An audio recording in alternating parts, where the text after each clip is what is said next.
ഇന്ന് രാവിലെ എഴുന്നേറ്റപ്പോൾ തന്നെ വളരെ മഴയുള്ളൊരു ദിവസമായിരുന്നു. എണീക്കാനേ തോന്നിയില്ല. മഴയൊക്കെ ആയതുകൊണ്ട് തന്നെ ചിക്കൻ ബിരിയാണി തന്നെ നല്ല കൊതിയുണ്ടായിരുന്നു. അപ്പം പിന്നെ ഒന്നും ഓർത്തില്ല, അടുക്കളയിലേക്ക് പോയി. ഇപ്പോൾ സാധനങ്ങളൊക്കെ ഉണ്ടായിരുന്നു. ഞാൻ ഒരു പ്രൊഫഷണൽ കുക്കൊന്നുമല്ല, പക്ഷേ എനിക്ക് കുക്കിംഗ് വളരെ ഇഷ്ടമാണ്. പുതിയ റെസിപ്പീസ് കണ്ടുപിടിച്ച് നല്ല രീതിയിൽ കുക്ക് ചെയ്ത് കഴിക്കാനൊക്കെ വളരെ ഇഷ്ടമാണ്. ശരിക്കും എൻജോയ് ചെയ്യാറുണ്ട്.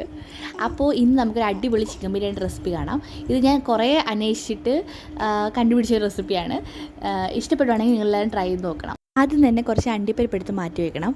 അതിലേക്ക് ചൂടുവെള്ളം ഒഴിച്ചാൽ പെട്ടെന്ന് അത് കുതിർന്ന് കിട്ടും. അത് നമ്മൾ അരച്ച് നന്നായിട്ട് പേസ്റ്റായിട്ട് അരച്ച് വെക്കണം.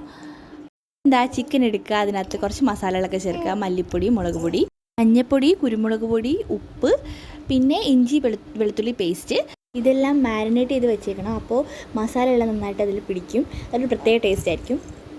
ചോറിന് വേണ്ടിയിട്ടുള്ള സാധനങ്ങളൊക്കെ നമുക്ക് റെഡിയാക്കി എടുക്കാം. അത് ജീരകശാല അരിയാണ് ഞാൻ എടുക്കുന്നത്. ആദ്യമേ നമ്മൾ അടികെട്ടുള്ളൊരു പാത്രം വെച്ചിട്ട് അതിലേക്ക് ഏലക്ക, കറുവാപ്പട്ട, ഗ്രാമ്പൂ, പിന്നെ ബേ ലീഫ്, അങ്ങനെയുള്ള സ്പൈസസ് എല്ലാം ഇട്ട് കൊടുക്കണം. എന്നിട്ട് അതൊന്ന് മൂത്ത് വരുമ്പോഴത്തേക്ക് അതിലേക്ക് കുറച്ച് സവാള ആഡ് ചെയ്തിട്ട് അതും കൂടി കുറച്ച് ജസ്റ്റ് ഒന്ന് വഴണ്ട് കിട്ടിയാൽ മതി. പിന്നെ അതിലേക്ക് നമ്മൾ കുതിർത്ത് വെച്ചിരുന്ന ജീരകശാല അരി ഇടണം. പിന്നെ അതിന് അനുസരിച്ച്, അതായത് പാകത്തിന് വെള്ളം വെക്കണം. അപ്പോൾ ഞാൻ 3 ഗ്ലാസ് അരിയാണ് എടുത്തത് ഇവിടെ. അതേ ഗ്ലാസിൻ്റെ അളവിൽ തന്നെ ഒരു 5.5 ഗ്ലാസ് വെള്ളവും വെച്ചിട്ടുണ്ട്. അപ്പോൾ അത് കറക്റ്റായിരുന്നു, എനിക്ക് കറക്റ്റായിട്ടത് വെന്ത് കിട്ടി. ബിരിയാണിക്ക് ആവശ്യമായ അലങ്കോല പണികൾക്കുള്ള സാധനങ്ങൾ നമുക്ക് റെഡിയാക്കാം. അതിന് വേണ്ടിയിട്ട് കാഷ്യൂനട്ടും മുന്തിരിങ്ങയും നമ്മൾ നെയ്യിൽ വറുത്ത് കോരണം. പിന്നെ നമ്മുടെ സ്ഥിരം ഷോ, പിന്നെ നമ്മളതിലേക്ക് സവാള വറുത്ത് കോരണം നെയ്ക്കകത്ത് തന്നെ. അത് നമ്മൾ മാറ്റി വെച്ച് കഴിഞ്ഞിട്ട് പിന്നെ നമ്മുടെ ചിക്കൻ വെക്കാൻ വേണ്ടിയിട്ട് ഇഞ്ചി വെച്ചിട്ട് അതിലേക്ക് ആദ്യമേ ഇഞ്ചി വെളുത്തുള്ളി പേസ്റ്റ്, തക്കാളി ഇട്ടിട്ട് നന്നായിട്ട് വഴറ്റി മൂപ്പിച്ചെടുക്കണം. പിന്നെ കുറച്ച് സവാള ബാക്കി നിന്ന് അതും കൂടി ആയിട്ടങ്ങ് ഇട്ട് അതിലേക്ക് നമ്മൾ പുരട്ടി വെച്ചിരിക്കുന്ന ചിക്കൻ നന്നായിട്ട് മൊരിച്ചെടുക്കണം. എന്നുവെച്ചാൽ വെള്ളം ഒഴിക്കാതെ ആദ്യമേ കുറച്ച് വരട്ടിയെടുക്കണം. അപ്പോൾ ഒരു പ്രത്യേക ടേസ്റ്റ് ആയിരിക്കും. ചിക്കനിലെ വെള്ളം ഇറങ്ങിയിട്ട് പ്രത്യേകമായിട്ടത് നന്നായിട്ട് ടേസ്റ്റായിട്ട് വരും. അത് കഴിഞ്ഞിട്ട് എല്ലാം ഊറി വന്നൊരു പകുതി പരുവാകുമ്പോഴത്തേക്ക് കറിവേപ്പില, മല്ലിയില, പുതിനയില, അത് 3 ഇട്ട് നന്നായിട്ടത് മിക്സ് ചെയ്യണം.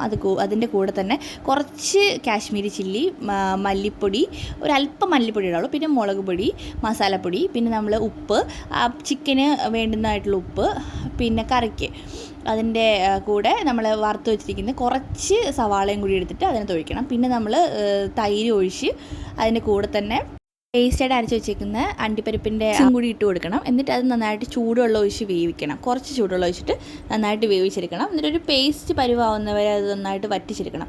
അതിന് മുന്നേ അതിനകത്തുനിന്ന് കുറച്ച് ഗ്രേവി എടുത്ത് മാറ്റണം. ഒരു 2 ടേബിൾ സ്പൂൺ ഗ്രേവി എടുത്ത് മാറ്റിയിട്ട് നമ്മൾ ചോറിനകത്തിട്ട് മിക്സ് ചെയ്യണം. അപ്പോൾ ഒരു പ്രത്യേക ഫ്ലേവർ ആയിരിക്കും അതിൽ. ഇനി നമ്മുടെ പരിപാടിയുടെ ലാസ്റ്റ് സ്റ്റെപ്പിലേക്ക് നമ്മൾ കിടക്കുകയാണ്.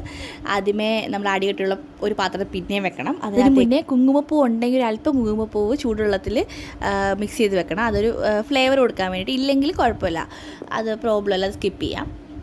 പകരം മഞ്ഞൾപ്പൊടി പാലിനകത്ത് കലക്കി ഒഴിച്ചാലും മതി. പക്ഷേ അത് വൈകുന്നേരം ആകുമ്പോഴത്തേക്ക് പന്നലാവും. അതുകൊണ്ട് അപ്പം ജസ്റ്റ് ഉണ്ടാക്കാനാണെങ്കിൽ അത് നമുക്ക് യൂസ് ചെയ്യാം. പക്ഷേ കുങ്കുമപ്പൂ ആണെങ്കിൽ പ്രശ്നം വരത്തില്ല.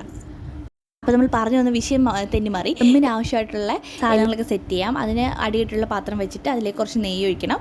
പിന്നെ അതിലേക്ക് നമ്മൾ വറുത്ത് വെച്ചിരുന്ന ചിക്കൻ അത് മടി വെച്ചിട്ട് ഡബ് ചെയ്യുന്നതുകൊണ്ട് കുറച്ച് അവളുടെ കരച്ചിലേക്കും, സോറി, ചിക്കൻ ഇട്ട് കൊടുക്കുക. അത് കഴിഞ്ഞിട്ട് അതിൻ്റെ മേളിൽ കുറച്ച് ചോറിട്ട് കൊടുക്കുക. പിന്നെയും ചിക്കൻ ഇട്ട് കൊടുക്കുക. അതിൻ്റെ ഇടയിൽ ഉള്ളി വഴറ്റിയില, പുതിനയില, അതിൻ്റെ കൂടെ അണ്ടിപ്പരിപ്പ്, മുന്തിരി ഇട്ട് കൊടുക്കണം. ഞാൻ മേളിലാണ് ഇട്ടത്, കാരണം ഇടയ്ക്കിടാൻ മറന്നുപോയി. 10 മിനിറ്റ് ലോ ഫ്ലെയിമിൽ ദമ്മ് ചെയ്തെടുക്കണം. അപ്പോഴത്തേക്ക് നമ്മുടെ സെറ്റ് ആവും നമ്മുടെ ബിരിയാണി എല്ലാം. നമ്മൾ ഫൈനൽ സ്റ്റേജിലേക്ക് കിടക്കാം. പ്ലേറ്റ് എടുക്കുക, വിളമ്പ്, കഴിക്കുക. അതിൻ്റെ കൂടെ സലാഡ് ഉണ്ടാക്കിയിട്ടുണ്ടായിരുന്നു, പപ്പടവും അച്ചാറും ഉണ്ടായിരുന്നു. അടിപൊളി ടേസ്റ്റ് കഴിക്കാൻ. സ്പെഷ്യലായിട്ട് ഉണ്ണിമാരുടെ ജ്യൂസ് ഉണ്ടായിരുന്നു. അവൾ മൊസമ്പി വെച്ചിട്ട് ജ്യൂസ് ഉണ്ടാക്കി തന്നു. സൂപ്പർ ടേസ്റ്റ് ആയിരുന്നു. ഇതൊക്കെ പറഞ്ഞാൽ ബിരിയാണി എന്ന് പറഞ്ഞൊരു വികാരമാണ്. അപ്പോൾ വീഡിയോ ഇഷ്ടപ്പെട്ടെങ്കിൽ ചാനൽ എന്തായാലും സബ്സ്ക്രൈബ് ചെയ്യണം, ലൈക്ക് ചെയ്യണം, സപ്പോർട്ട് ചെയ്യണം, കമൻറ്റ് ചെയ്യണം. അപ്പോൾ ഓക്കെ, ബൈ, ടേക്ക് കെയർ.